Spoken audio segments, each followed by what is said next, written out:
Assalamualaikum Doctor, and here is our presentation about topic the impact of Waqf on economic development. So our group members is Gawazro, my name is Wafadini binti Muhammad Daud, and then Nur Alia Fahana Anwar Zaidi, and Syahira Nabila binti Shah Afifi. Now I will explain about background of Waqf. Waqf are important institutions in the Islamic economic system that aim to enhance the social and economic well-being of society. So, in the modern context, Waqf has expanded into economic Waqf, including cash Waqf and sukuk Waqf, which can generate sustainable returns. From the perspective of Maqasid al-Sharia, both institutions aim to preserve wealth and improve overall society welfare. Now we will turn to problem statement. Either Waqf land, despite of significant potential of Waqf as a socio-economic development instrument, many Waqf lands in Malaysia remain idle or underutilized. This is due to legal constraints, bureaucratic land administration process, of lack of capital, and weakness of Waqf management and data system. As a result, Waqf land that could be developed for economic and social purpose fails to deliver meaningful benefits to society. The second problem statement is poverty and zakat limitation, which is at the same time poverty continues to be a major issue, especially among low-income groups. Although zakat plays an important role in meeting basic needs, its assistance is short-term and insufficient to ensure long-term economic sustainability. The failure to utilize Waqf land productively result in missed opportunity to generate income, create employment, and develop social facilities for the poor. For the third problem statement, lack of integration is furthermore, the separate management of zakat and Waqf contribute to inefficiencies in poverty alleviation efforts. The absence of an integrated approach based on Maqasid al-Sharia limits the potential of Waqf as a complementary instrument to zakat. Therefore, the issue of either Waqf and Waqf land and poverty are interconnected and require a more holistic and systematic solution. We turn to objective of the report. Based on this issue, this report has three main objectives. Firstly, to identify the legal and bureaucratic challenges that contribute to the existence of idle land in Malaysia. Second, to analyze the role of cash Waqf and modern financial instruments such as sukuk Waqf in overcoming capital liquidity constraint. And the third one is to propose a holistic framework that integrates zakat and Waqf based on Maqasid al-Sharia to address poverty and enhance sustainability social welfare. So I will pass to next slide to my friends. This study argues that cash Waqf contributes positively to economic growth in the long run, but not in the short run. ARDL results shows a positive long-term effect, where the short-run impact is weak due to institutional inefficiency. Therefore, Waqf should be viewed as a long-term social investment, not a short-term policy tool. From the Maqasid al-Sharia perspective, Waqf aims to protect wealth and promote public welfare. Zakat and Waqf are complementary. Zakat addresses short-term poverty, while Waqf supports long-term development. Both sides contradict the objective of maslaha. For the research methodology, this study adopts a qualitative research design. This study is document-based, where existing scholarly journal articles and academic sources related to Waqf are analysed. The main focus of this study is to examine the impact of Waqf on economic development, particularly from an Islamic economics perspective.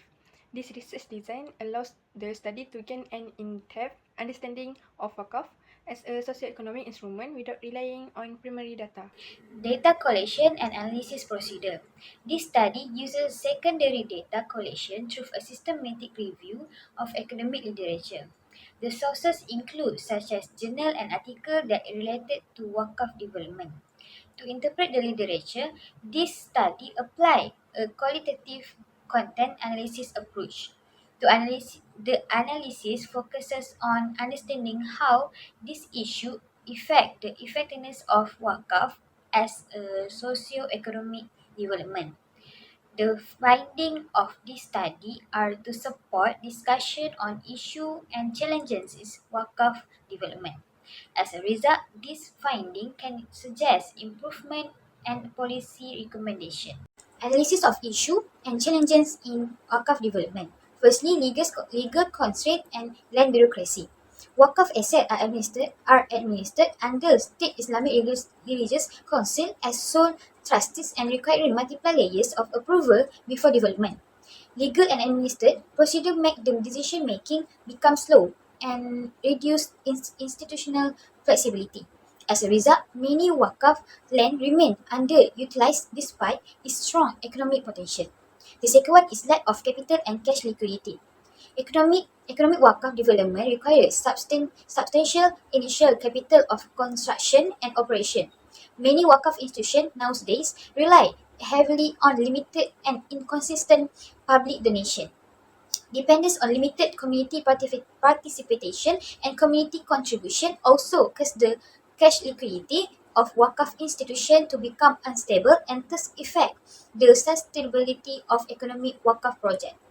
Insufficient funding restrict project scale and long-term sustainability. Systematic data and management challenge. Many Waqf institutions still apply traditional management practices. Discusses the Waqf institution to become weak and the development of the institution to slow down. Weak asset inventory and monitoring system limit strategic planning. Then the weakness in the management of the Waqf property inventory can make it difficult to the Waqf institution to identify the true potential of the asset it owns. Lack of an integrated Waqf database reduces transparency and accountability. Poor data management negatively affect public trust and participation. All of these challenges hinder Waqf effectiveness as a socio-economic development tool. For this session, we will discuss the financial development and innovation potential of Waqf. Traditionally, Waqf and Zakat are often viewed as purely charitable instruments. However, in today's context, both have strong potential to contribute to long-term economic development. Through financial innovation, Waqf assets can be managed to be more productively, allowing them to support economic growth as improve the well-being of the Ummah. Firstly, the implementation of cash Waqf plays an important role in Waqf development. Cash Waqf involves monetary contributions collected specifically for Waqf purpose and is managed by authorized Waqf institution. Compared to property Waqf, cash Waqf is more flexible and inclusive as it allows wide participation regardless of the income level. This makes cash Waqf a sustainable mechanism for supporting economic and social development. Next, modern instruments such as Sukuk Waqf and capital market investment further enhance Waqf development. One important framework discussed is the Zakat Waqf Best Development Framework, or we call it ZWDF. Under this framework, Zakat provides short-term relief for immediate needs, while Waqf focus on the long-term asset and infrastructure development. This integration aligns with the concept Sharia and support the holistic socio-economic development. Lastly, the integration of Zakat and Waqf in poverty eradication. Sukuk Waqf acts as a modern financial instrument that generates continuous income for Waqf development. The funds generated can be used to develop idle Waqf land into productive assets such as education institutions, healthcare facilities, and commercial projects. This approach strengthens the role of Waqf as a long-term tool for sustainable economic development. The main strength of Waqf is its proven long-term economic contribution. However, weak governance and poor coordination limit its effectiveness. Short-run active results reflect implementation problems, not failure of Waqf itself. Existing studies often separate zakat and Waqf. There is limited long-term empirical evidence and weak policy integration. Field research should focus on governance reform and institutional integration. Now is 7.0, which is recommendation and conclusion for the all presentation. So for the suggestion for improvement, based on the analysis of challenge and development potential of Waqf in Malaysia, several improvements are suggested to enhance its effectiveness as a social economy development instrument. First, legal and institutional reform should be prioritized to reduce bureaucratic inefficiency in Waqf administration, streamlining approval process, harmonizing Waqf law with land regularization, and granting greater autonomy to Waqf institution can speed up the development of productive Waqf project while protecting the sanctity of Waqf asset. Second improvement that we can do is financial strengthening through innovative financial mechanism is crucial.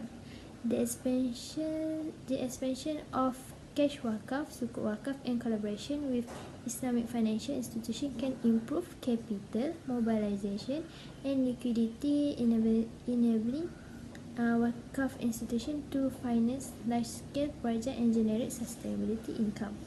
The third improvement that we can do is governance, data management, and digitalization must be improved, which is can integrate Waqf database, professional management practice, and technology-driven system can enhance transparency, accountability, and public confidence. Finally, a strong integration between zakat and Waqf institution should be implemented through frameworks such as the Zakat Waqf Based Development Framework (ZWBDF). By aligning zakat for short-term poverty relief with Waqf for long-term asset development, a more holistic and sustainability socio-economic model can be achieved. So for 7.2, overall summary. In conclusion, this report highlights that Waqf, particularly cash Waqf and economic Waqf, has significant potential as a long-term instrument for economic growth and socio-economic development in Malaysia. Empirically, evidence shows that Waqf contribute positively to long-run economic growth, positioning it as a form of social investment rather than short-term charitable assistance. However, challenges such as legal constraints, limited funding, weak governance, and inadequate data system have restricted the optimal utilization of Waqf asset. From the perspective of Makasih Al-Sharia, the existence of either or unproductive Waqf asset contradicts the objective of achieving public welfare for maslahah. Therefore, institutional reform, financial innovation, and strategic integration with zakat are essential to ensure that Waqf fulfills its intended economic and social role. With effective governance, innovative financial, and strong policy alignment, Waqf can act as a sustainable catalyst for poverty eradication, economic resilience, and inclusive development. That's all from us. Thank you.